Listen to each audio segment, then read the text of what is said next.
Et bonsoir à tous. Coucou Nico, coucou Roxyfred, Katsuzi, Glo, Jenny. Comment ça va tout le monde? Bon Nico, courage avec cette chaleur, hein. J'imagine à quel point ça doit être compliqué, effectivement. La team rock. Alors, est-ce que Ciel s'est fait exprès du coup, Ziglo? Parce que voilà. Ouais, pile à l'heure Jenny. Et coucou Black Queen, comment ça va? Bon, j'espère que vous êtes en forme parce que ce soir on a un live, enfin non, pas un live, on sait pas, mais un quiz assez long, donc va falloir s'accrocher. Bah, je sais pas, t'as dit les ciels, on dit les ciels, enfin d'autres ciels, cieux, non? Enfin bon, bref, je ne sais pas. Comment ça s'est fait exprès? Oh, ben ciel! Après, peut-être que ça se dit, je sais pas, je suis pas encore prof de français, donc en gros, bienvenue chez les illettrés, les dyslexiques. Ça va pour le on retrouve le live psy. Ah, bon, j'espère que ça vous met en joie, alors. Moi, cette semaine-là, j'ai la flemme de la passer, honnêtement, hein. J'ai trop de trucs prévus, c'est l'enfer. Mais bon, ça va aller, hein. Ça ira mieux une fois qu'elle sera passée, on dira ça. Qu'ils disent dans le dessin. Ah, voilà, ok, je vais le savoir. D'accord, ok. Bon, on dit ciel? Est-ce qu'on peut dire ciel? Au pluriel, on dit des ciels de lit et non pas des cieux. Les cieux ou les ciels? Est-ce qu'on peut dire les ciels? Pour ce qui est des adjectifs. Dieu des grammairiens, merci, les choses sont plus simples puisque toute marque du pluriel est impossible dès qu'il ait besoin de deux termes qualifiés. Bleu ciel, bleu clair.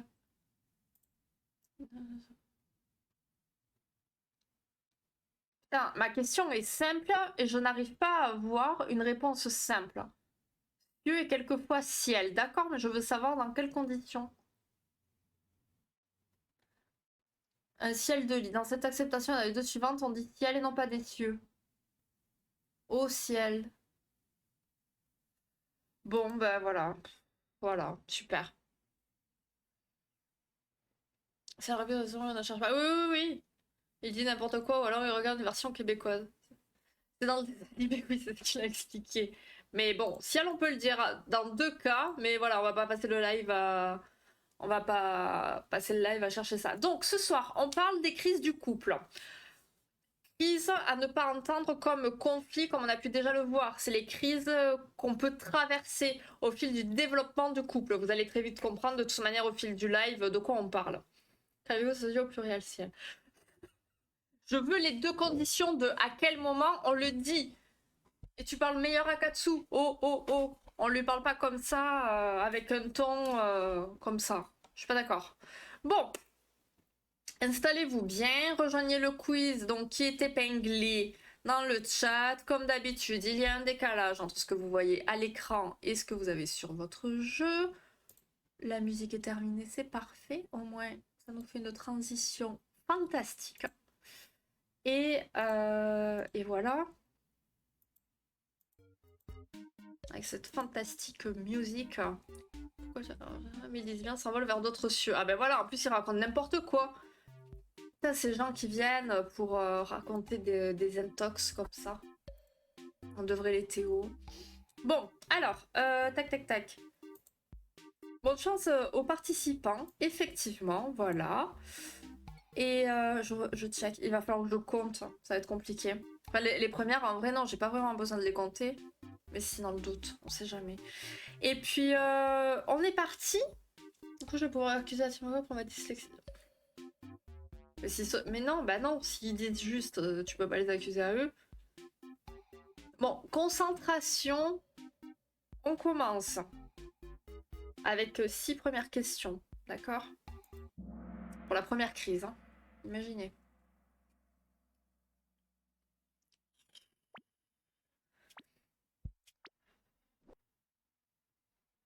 Alors, pendant la phase passionnelle, comment perçoit-on généralement son partenaire? On le voit de façon réaliste, on le compare aux ex, on l'idéalise ou on le critique constamment. Franchement, si vous avez suivi les précédents lives, vous devriez capter tout ça. C'est bien, je suis fière de vous. Oh là là, ça me fait plaisir. Ça me... Oh, voilà, je me dis... Voilà, je vous ai peut-être apporté un petit truc, quoi. ça, voilà, ça me fait plaisir. Vous, on est d'accord, parce que la dernière fois, j'avais réagi pareil, sauf que c'était tout l'inverse. Mais non, vous avez eu tous bon dès la première question.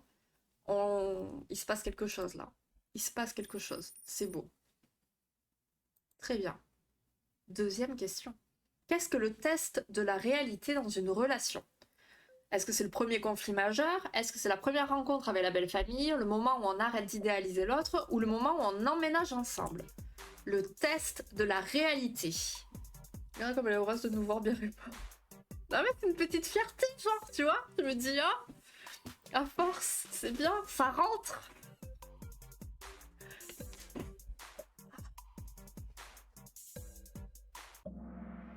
Ok, ah là on a un petit peu de tout. On a un petit peu de tout. Ah, ah oui, alors ouais, je comprends. Je comprends. Alors effectivement, après, en soi, le test de la réalité peut coïncider avec le moment où on emménage ensemble.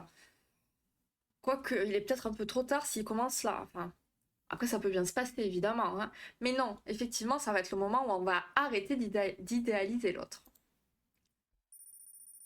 Très bien. Que font généralement les personnes passionnées lorsqu'elles arrivent au test de la réalité? Pas sûr que ça dure. Bah regarde, pour le moment, si. La maîtresse est fière de nous. Oui, maîtresse Julie est fière. Alors, qu'est-ce qu'elles font? Est-ce qu'elles renforcent leurs engagements? Elles ignorent les problèmes? Elles cherchent une thérapie de couple ou elles mettent fin à une relation? À la relation.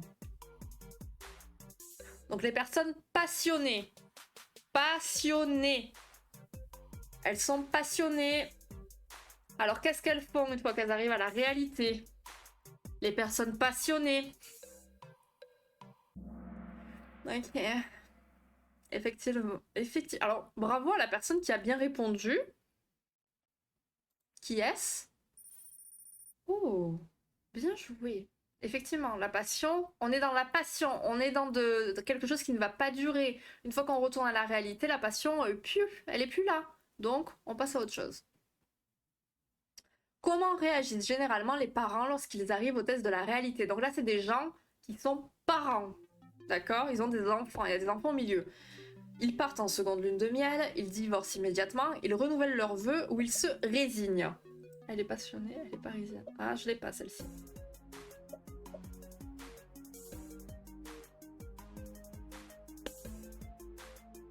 Évidemment, on va développer tout ça, hein, tout ce qu'on a vu là. Hein.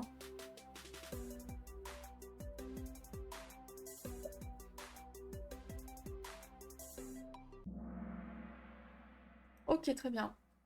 Ok. Louise attaque. Ah ouais, non. Elle est passionnante. D'accord. Ok. Belle remontée. Cinquième question. Quelle est la réaction typique des partenaires malheureux face au test de la réalité? Ils acceptent leur partenaire tel qu'il est, ils cherchent un nouveau partenaire, ils cherchent à conformer leur partenaire à leur attente ou ils se concentrent sur leur développement personnel. Je me suis défoncé la main tout à l'heure avec un paquet de lardons, vous y croyez vous? Non, c'est pas le chat, c'est moi toute seule avec des paquets de lardons. Ils font confession active, oui. Je sais. Oui, elle est pas mal cette réponse-là. Effectivement. Ok, on est pas mal. Ouais, ils cherchent à conformer leur partenaire à leurs attentes. Tout à fait. Ils acceptent leur partenaire tel qu'il est. Non, ça sera dans un autre type de couple, ça. Et ils cherchent un nouveau partenaire. Ça serait plus les passionnés pour le coup. Ils vont plutôt aller chercher une nouvelle passion. Lardon, oui, c'est ça. Bien joué Tigracotti pour ces 3 bonnes réponses d'affilée. Et dernière question, comment les partenaires heureux gèrent-ils généralement le test de la réalité? Ils poursuivent leur chemin, ils cherchent à raviver la passion, ils remettent en question toute la relation ou ils prennent une pause dans la relation. Donc là on est chez les partenaires heureux. On a vu les passionnés, les malheureux et les heureux. Qu'est-ce qu'ils font?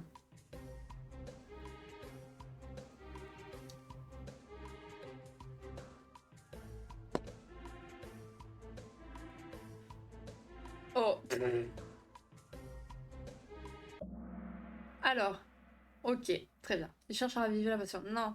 Faut bien comprendre que la passion, c'est pas, c'est pas ce qu'il faut vraiment chercher quand on avance dans la relation. Hein. C'est ce que justement beaucoup vont vouloir retrouver.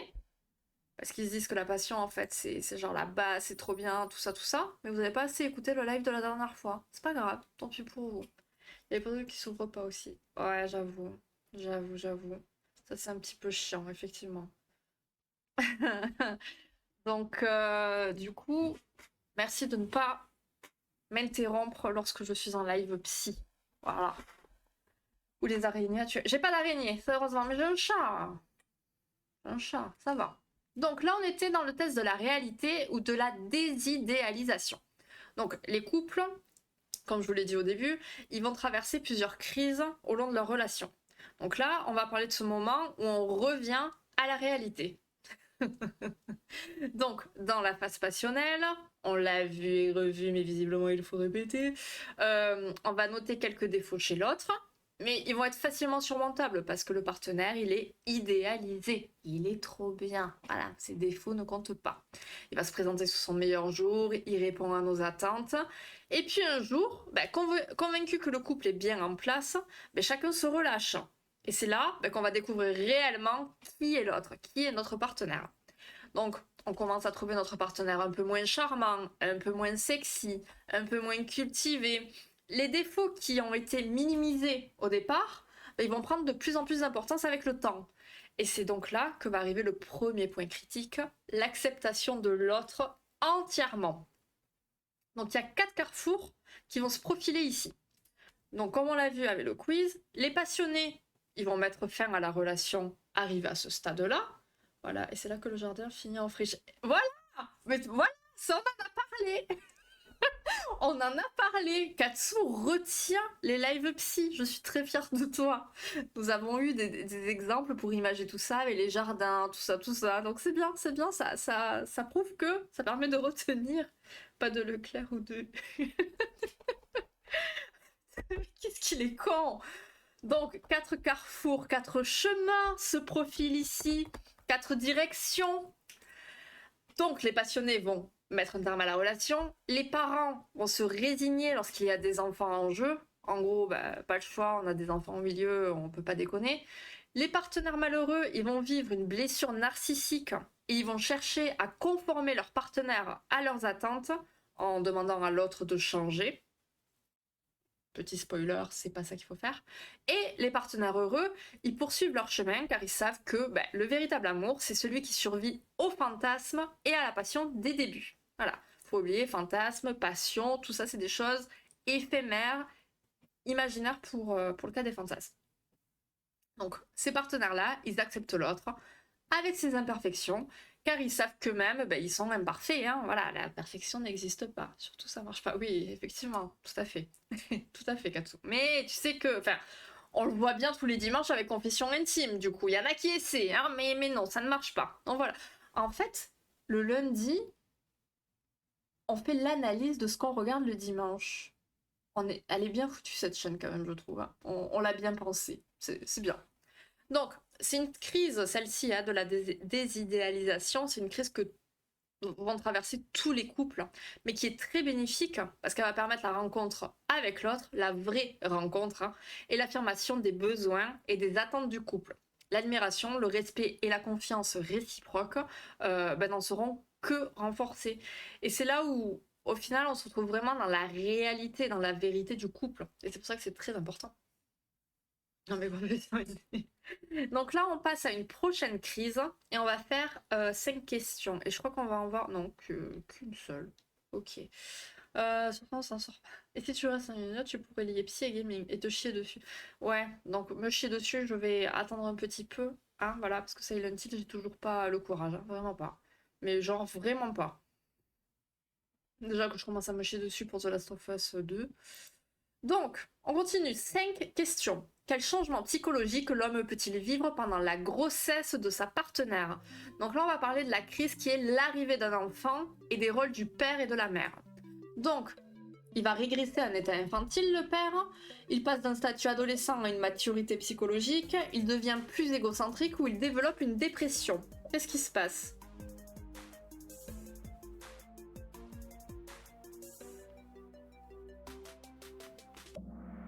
Alors, ok, dire qu'on a un petit peu de tout là. Il passe d'un statut d'adolescent à une maturité psychologique, effectivement. Donc il régresse, ça pourrait. Ça c'est chez Confessions intimes. Il développe une dépression, ça pourrait. Et il devient plus égocentrique. Alors, j'ai envie de dire que ça c'est pas non plus tant une fausse réponse, hein, parce que effectivement, il y a l'ego qui va être touché. Mais voilà, la bonne réponse était celle-ci, de toute façon. Il va acheter des fraises. Ah oui, pendant la grossesse, oui, ouais. Ou des clopes. Oh, ok, on continue. On continue. Quel impact la grossesse a-t-elle généralement sur l'intimité du couple? Elle renforce l'intimité du couple, elle crée une nouvelle forme d'intimité, elle pèse sur l'intimité du couple ou elle n'a aucun impact sur l'intimité.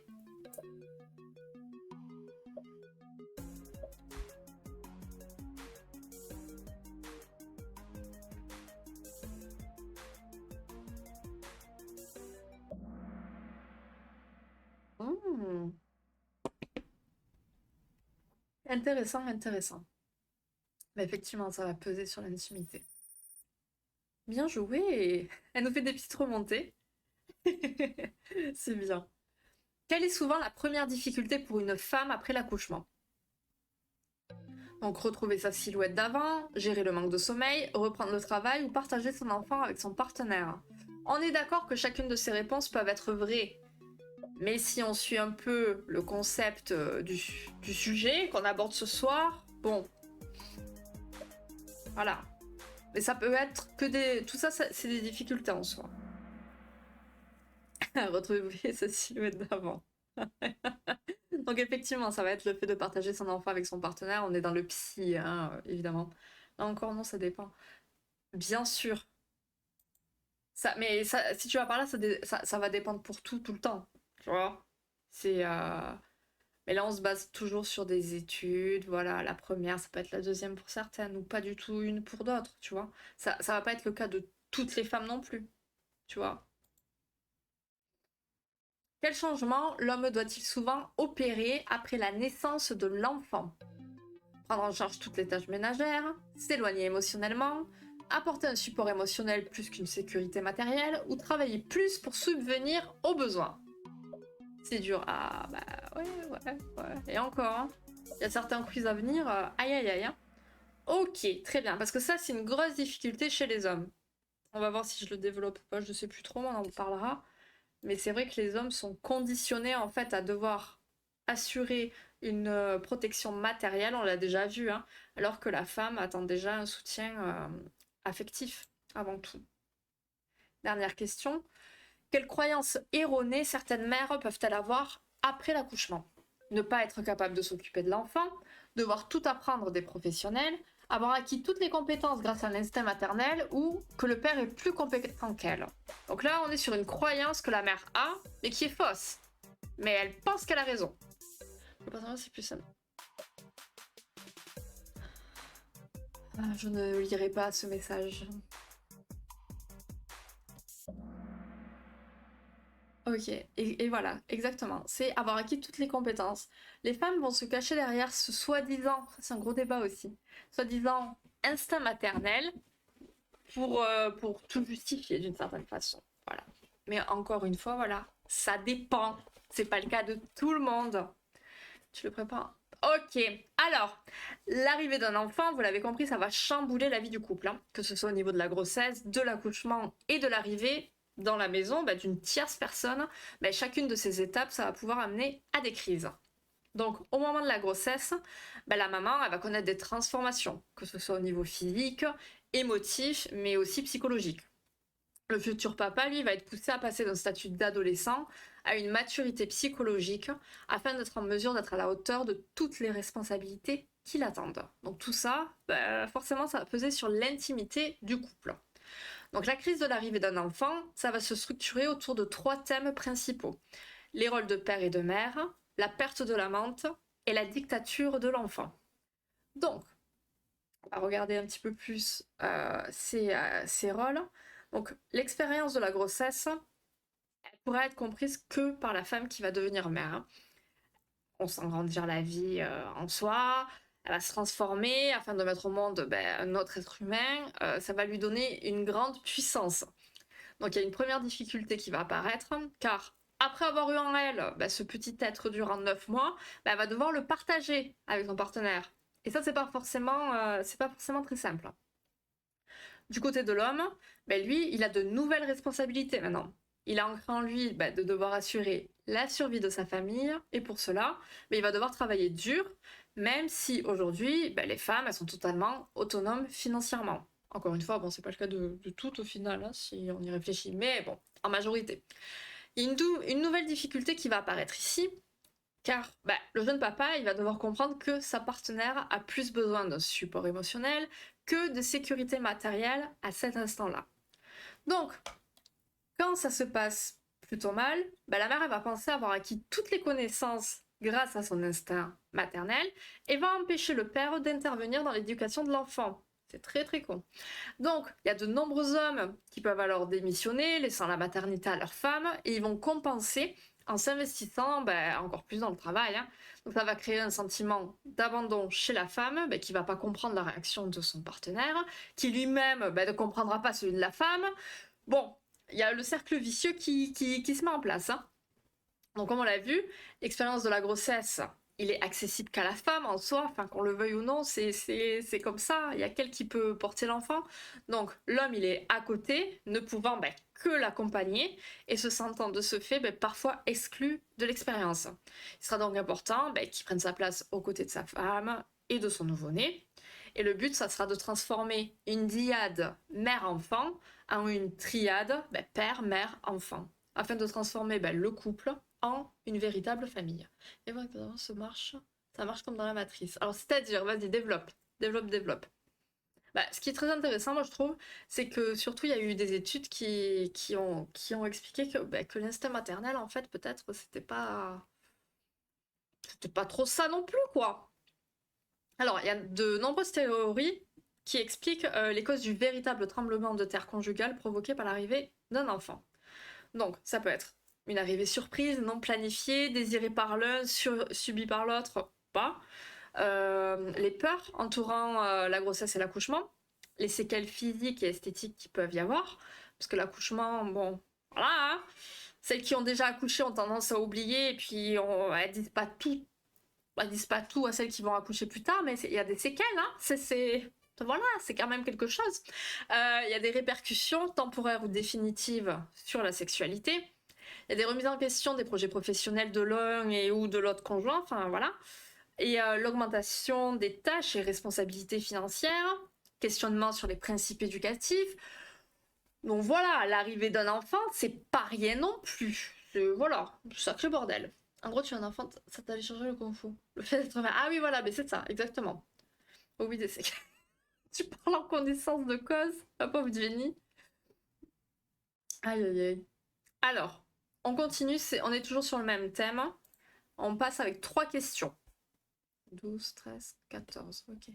Quel changement de statut la femme peut-elle vivre après l'accouchement? Elle devient uniquement mère, elle devient uniquement amante, son statut reste inchangé, ou le statut de mère et d'amante ne vont pas toujours de pair.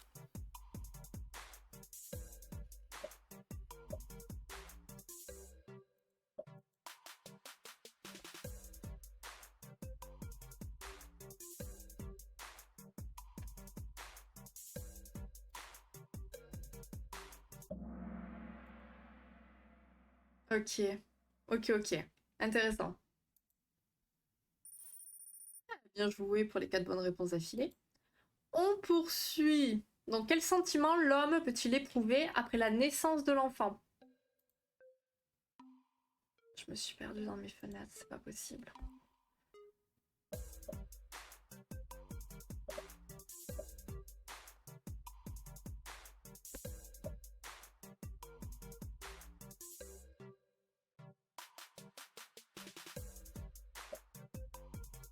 Il nous parle en français.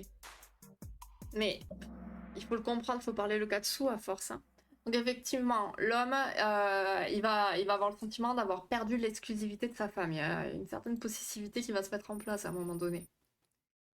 Et donc, dernière question, ouais. Quelles conséquences négatives peut parfois découler du sentiment de perte d'exclusivité chez l'homme?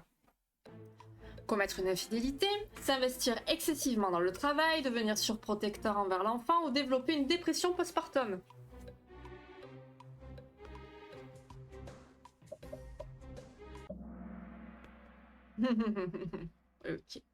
Ok, ok, vous êtes pas mal là.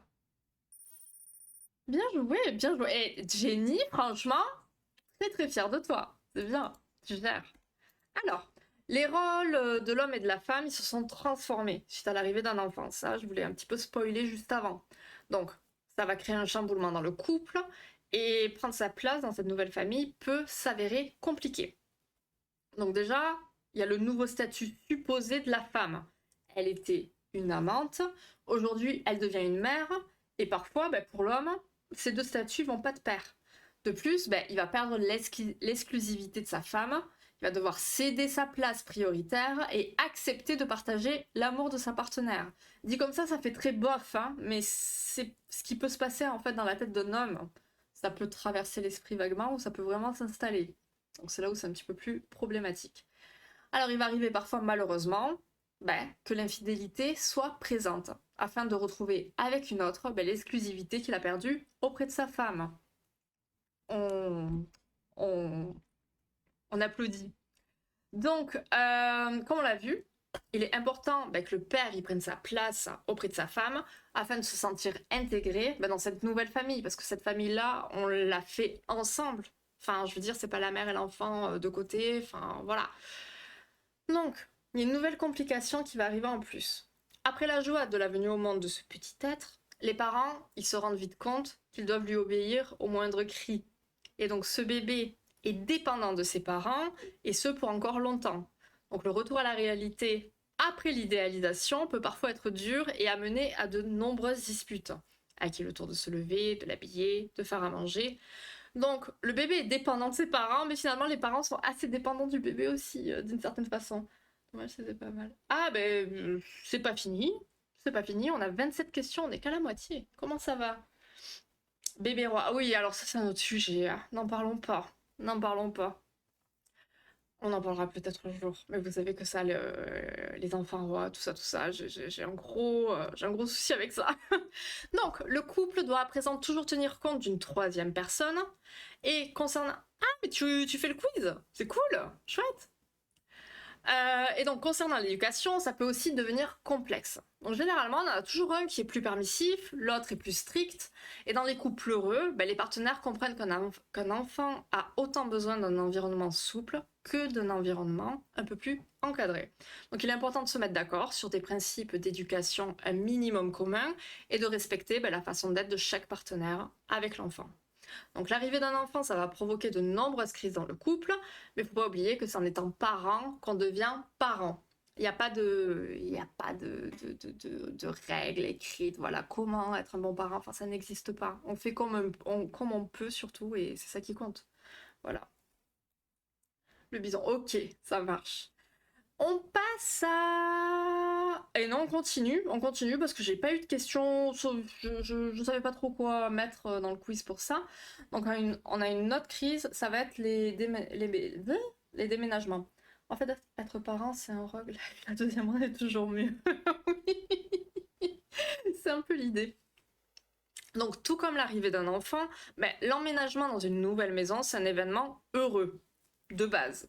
Mais pas que, parce que ça peut être très stressant. Parce que lorsqu'on déménage, on quitte un territoire familial pour s'installer dans un territoire inconnu, avec parfois le fait de quitter sa famille, ses amis, son travail.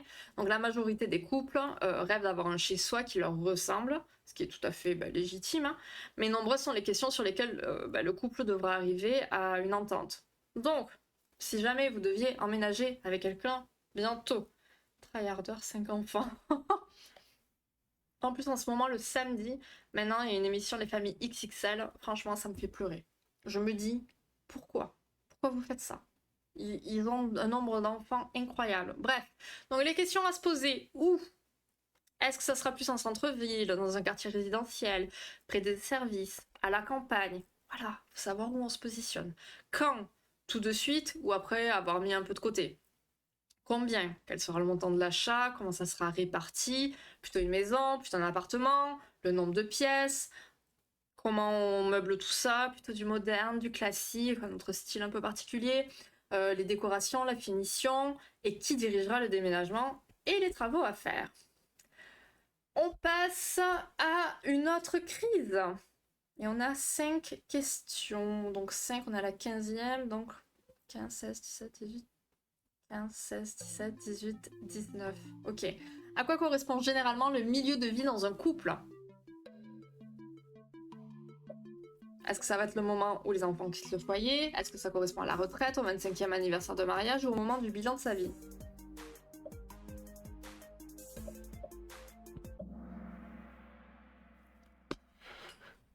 Alors, ok. Donc effectivement, ça sera plus ça. Le moment où les enfants quittent le foyer, c'est un autre moment qu'on va voir. Donc bien joué. Avec quoi coïncide souvent le milieu de vie?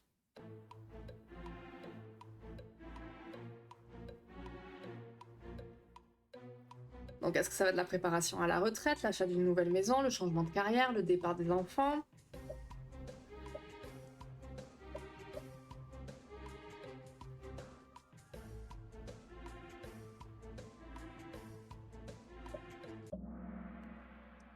Ok, on a un petit peu de tout. Donc ouais, milieu de vie, on commence à préparer sa retraite plutôt. Putain, et Jenny nous fait un truc de fou aujourd'hui. Quels changements physiologiques peuvent apparaître au milieu de vie? Donc la puberté tardive, une amélioration de la condition physique, la ménopause et l'andropause, une augmentation de la fertilité.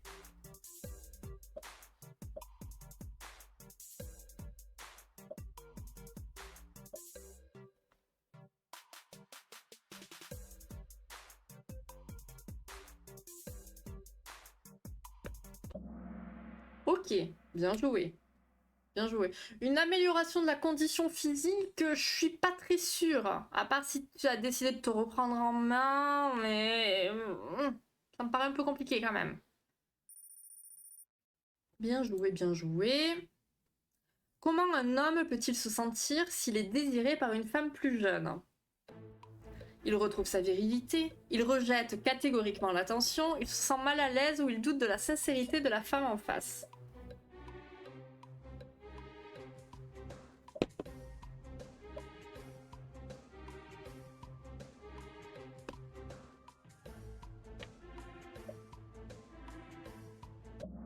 Question facile, mal à l'aise.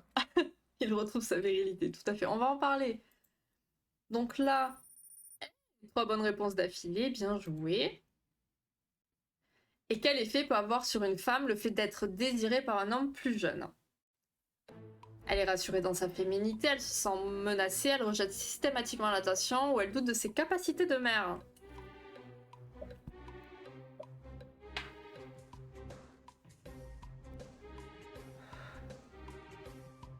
L'autre soir en boîte, ça m'a mis mal à l'aise faire ça. Ah ouais, ça t'est arrivé? Raconte-nous!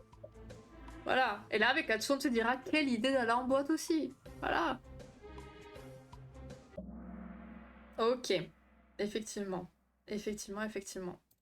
Donc, le milieu de vie, c'est le moment où on fait le bilan de sa vie, on prépare de nouveaux projets, on prépare parfois la retraite. La photo est là, ouais, je choisis de très bonnes photos. Oui. C'est difficile de trouver les photos, je vous avoue. Au bout d'un moment, je sais plus quoi mettre. Donc, c'est un moment où on va se demander si on a vécu pour soi ou selon des principes dictés par la société ou nos parents. Cette remise en question, qui va se dérouler donc au milieu de notre vie généralement, ça va concerner divers aspects de celle-ci, que ce soit personnel, professionnel, social et évidemment conjugal. Quel est le sens de ma vie? Quel est le sens de mon couple? Oh, mais non, mais on va pas partir sur ce terrain-là, voyons. Putain, on dirait un niçois qui parle, voyons Katsu. J'en ai jamais autant entendu parler qu'ici, je vous jure. Donc, arrive un moment où on va se rendre compte que la vie, ben, ça passe très vite et on peut être parfois nostalgique. Donc il y en a beaucoup qui vont s'accrocher à la jeunesse en cherchant à se rapprocher de nouveaux partenaires plus jeunes. Je crois que ce sujet-là, moi, vraiment, j'ai du mal. En tout cas, comme dit Glo, ça me met mal à l'aise. Mais bon, voilà, hein, on va pas juger. Donc, Ça va être une période critique pour le couple, car les responsabilités du quotidien, elles ont pesé sur les partenaires et l'estime de soi est parfois dégradée. Je comprends pas comment le milieu de vie peut être à 60 ans. On a dit un âge? Et bonsoir, du coup. Je dois me mettre à parler comme vous pour quand je descends. Oui, t'as raison. C'est pas non plus une mauvaise expérience, mais j'étais gênée. C'est elle qui a cherché. Ah, c'est très marrant. Raconte-nous. Raconte-nous. Voyons.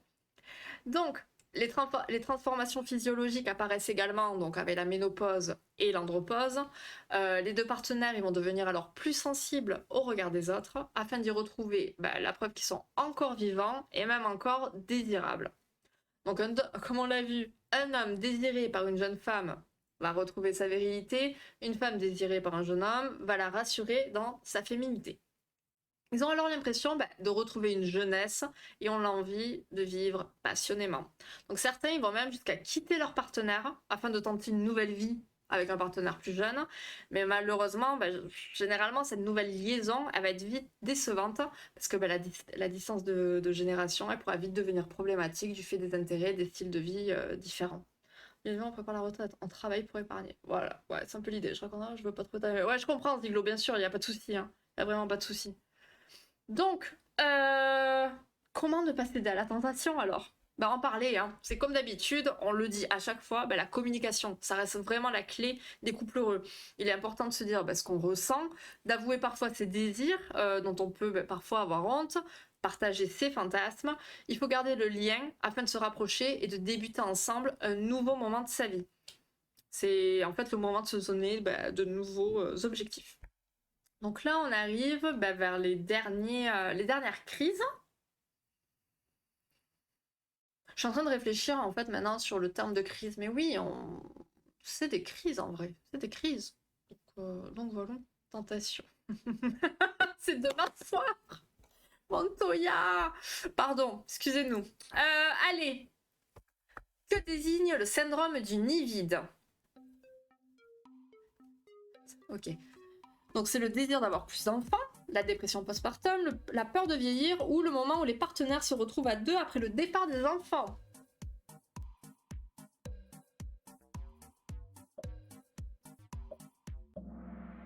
Ok, effectivement, on y vient.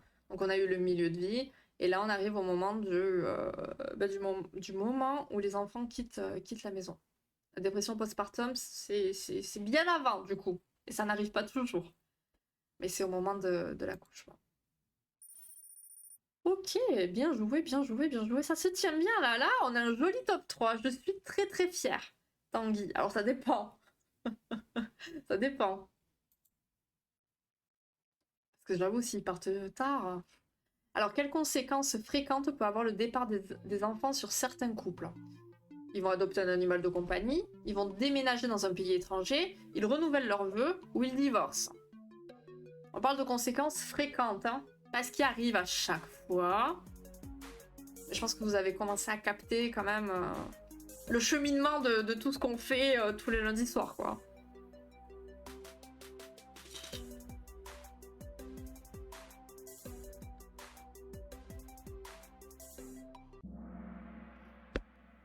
Alors, ils adoptent... Ouais, ils auraient pu adopter, effectivement. C'est mignon. Mais effectivement, oui, ils divorcent, oui. Et ils renouvellent leurs vœux. Ça peut arriver aussi. C'est pas le plus fréquent. En fait, en soi, ces choses-là peuvent arriver, mais c'est pas les choses les plus fréquentes. Ils font une nouvelle terrasse. Oui, aussi. Aussi. Pourquoi pas? Pourquoi pas, pourquoi pas? Allez, on continue. Que doivent faire les couples après le départ des enfants? Prendre leur retraite immédiatement, avoir d'autres enfants, vivre séparément ou se réorganiser? On est d'accord qu'on a fait 3 questions là.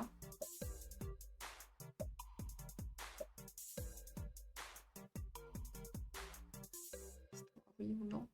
Oui, merci. Quelqu'un qui m'écoute. Merci. Oh là là! Bien joué! Bien joué, ça me fait plaisir de voir ça. Ça me fait très plaisir.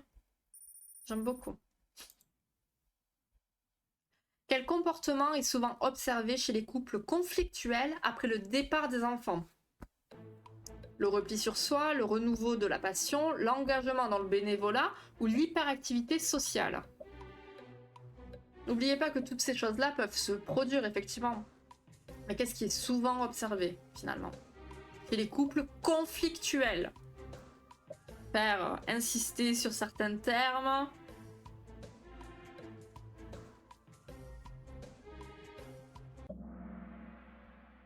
Ok, bien joué. Bien joué, bien joué. On a des remontées. Et là, du coup... Ouais, tac, tac. Comment réagissent souvent les partenaires désespérés face au vieillissement? Ils s'isolent complètement, ils deviennent plus spirituels, ils acceptent sereinement le vieillissement ou ils refusent de vieillir et cherchent à compenser des frustrations.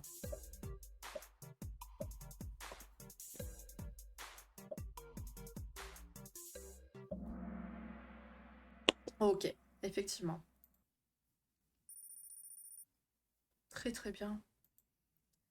Et enfin, après le départ des enfants, comment le couple heureux réagit-il généralement? Il traverse une crise existentielle, il s'engage dans des activités à risque, il est soulagé et prend soin de lui ou il cherche à adopter. On a les enfants qui se cassent. Bon, on en veut d'autres. Pourquoi pas?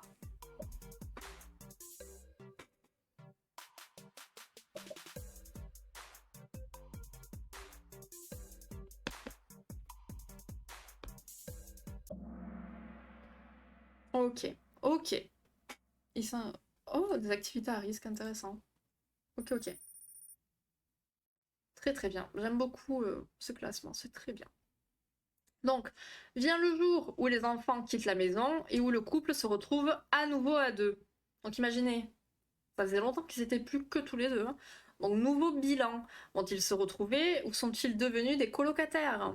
Donc il y a de nombreux couples qui vont divorcer car ils l'avouent, ils sont restés ensemble pour les enfants, qui ont été le ciment de la famille, et une fois partis, la famille elle se fragilise. Lorsque le couple il s'est énormément investi dans le travail et le rôle de parents, les partenaires ils ont parfois oublié qu'ils étaient également des hommes et des femmes qui ont une vie privée, une vie de couple, et ils vont se retrouver alors déstabilisés lors de l'envol des enfants. Donc il y a un moment de réadaptation qui se met en place, il faut refaire connaissance, réorganiser le temps, les priorités et se retrouver. Donc on va voir qu'il y a 3 types de réactions qu'ont les parents lors du départ des enfants. Donc il y a le repli sur soi. Donc ça va se retrouver souvent chez les couples conflictuels. Ils vont se retrouver face à leur vie conjugale, leur maison vidée des enfants et de leurs nombreux conflits. Ils ont perdu leur dynamisme, ils vont se retrouver dans des activités très routinières et non épanouissantes, telles que les corvées ménagères, par exemple. Il y a aussi le désespoir, donc les partenaires désespérés, ils refusent de vieillir, ils cherchent alors à compenser des frustrations accumulées en vivant frénétiquement au maximum le temps qui leur reste. Et souvent en faisant un petit peu n'importe quoi, faut se le dire. Enfin, on a l'ouverture, et ici, c'est le couple qui est soulagé et qui va prendre à présent soin de lui.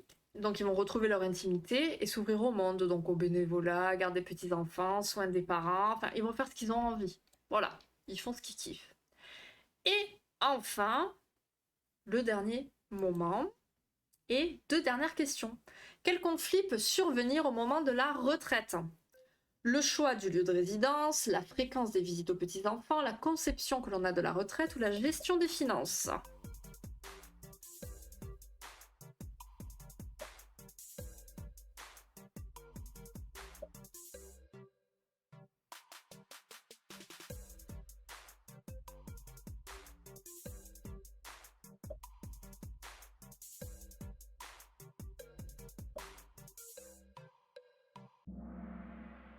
Alors, ok, effectivement. Oui, le choix du lieu de résidence, ça pourrait. La fréquence des visites aux petits-enfants. Ouais, ça pourrait aussi. Mais c'est pas le plus... Et enfin, dernière question, quel problème peut survenir lorsqu'un partenaire prend sa retraite avant l'autre? Comme d'habitude, on mettra le classement à la fin, je vous fais le petit blabla. Dur d'être psy en fait. Ah, tu croyais que c'était simple? Donc il y a un désir de divorce immédiat, une perte totale de communication, un décalage dans les styles de vie ou une jalousie excessive. Je sais pas pourquoi j'ai remis cette photo là. Voilà. Je vais checker aussi pour vous préparer le petit sondage. Comme d'hab. Ok, Ok, effectivement. Je fais suivant après. Donc, le moment de la retraite, ben, c'est un moment qui est souvent très attendu, mais qui peut très vite nous faire déchanter. On est pressé de pouvoir enfin faire des activités qui nous font plaisir et dont nous attendions d'avoir le temps pour les faire, mais à la longue, ben, vont devenir ennuyantes. Et il est donc important ben, d'effectuer des activités enrichissantes et de préparer cette retraite à l'avance. Mais il y a un conflit qui peut arriver, qui est la conception de la retraite. Est-ce qu'on a la même conception de celle-ci? Est-ce qu'on a les mêmes goûts, les mêmes projets? C'est des questions qui seraient importantes de se poser afin d'éviter l'éclatement du couple. Donc, quand l'un des deux partenaires est à la retraite avant l'autre, il peut se créer un réel décalage dans les styles de vie dont il faudra discuter avant la mise à la retraite du second partenaire. Donc, comme un voyage de noces, ben, il y a certains couples qui vont voyager afin de créer cette transition entre vie professionnelle et de parents et cette nouvelle vie qui s'offre à eux. Et puis les autres, ben, on sait comment ça se passe. J'ai envie de vous dire. Bon, bien joué à vous. Alors, on est comment là? En troisième place, nous avons le coq joyeux, bien joué, suivi de tigre aquatique. Et en première place, nous avons le blaireau éclatant. Ouf! Suivi en quatrième du koala et du canard. Bien joué. Non, franchement, t'as géré Jenny et top 4. C'est quand même excellent. Bien joué à vous. Je suis très très fière de vous. C'est bien. En tout cas, vous ne pouvez pas me rendre plus heureuse que quand vous m'avez fait ce 100% de bonnes réponses pour la première question. Attendez, c'était beau. C'était magnifique. On va faire le petit quiz pour la semaine prochaine. Je me rends compte que j'étais pas prête du tout. J'ai pas mis mon gestionnaire, j'ai rien fait. Gérer les sondages. Nouveau sondage. Live prochain. Alors, on a l'infidélité toujours. Infidélité suivi de les bases de l'harmonie conjugale. Vous allez comprendre. Et la folie au fil des siècles. Ça, je savais que ça allait vous faire kiffer. Bon, j'arrive pas à l'écrire en entier. De la merde. Bon, voilà. N'hésitez pas à voter. Sur le Discord, on est comment? Elle me fait rire Jenny à chaque fois. Elle croit que je la vois pas. Donc, sur Discord, ok, ouais, on est comme ça. Et sur Insta... Sur Insta, on a... tout est à égalité. Ouais, mais 5 dernières, j'aurais pu mieux faire. Ah, mais c'est pas grave. Et franchement, c'est déjà très très bien ce que tu as fait. C'est très très très très bien. Tac. Donc, tac tac, je check. Ouais, la folie au fil des siècles. Ça change un petit peu de ce qu'on est en train de faire en ce moment, parce que c'est vrai qu'en ce moment, on est pas mal sur le couple. Bon, ça après, voilà, c'était prévu comme ça. Hein. Mais la folie au fil des siècles, c'est très très intéressant. C'est un peu d'histoire, on va dire, en soi. Bon, franchement, ça va être chouette. Mais voilà, les sujets sur le couple, c'est top aussi. Je sais pas quand. Ah ouais, ça, tac. Non, je viens de voter. Oui, j'ai vu. Fais qu'on me demande les réponses avant le live. Oh, c'est pas vrai, arrête. Tu sais que ma mère, elle se demandait. Elle se demandait si je te donnais pas les sujets avant. Un code, je n'y connais rien. On te demande un code? Un code de quoi? Ah, sur Insta. Ok, ok. Oui, mais je t'ai vu voter sur Discord. Je l'ai vu. Je la notif. Non, sur Kahoot. Ah oui. Bah oui, c'était pour le quiz. Mais là, maintenant, c'est fini le quiz sur Kahoot. C'était pour rejoindre. Mais vu que là, on l'a fermé, le code, tu n'y as plus accès. Oui, partout. Allez, je me rends compte que j'ai beaucoup à apprendre sur la vie de couple, c'est dur pour moi. Bah, au moins, tu apprends. C'est bien. Et ça te donne des bases. Il n'y a pas de souci, Émilie Flo.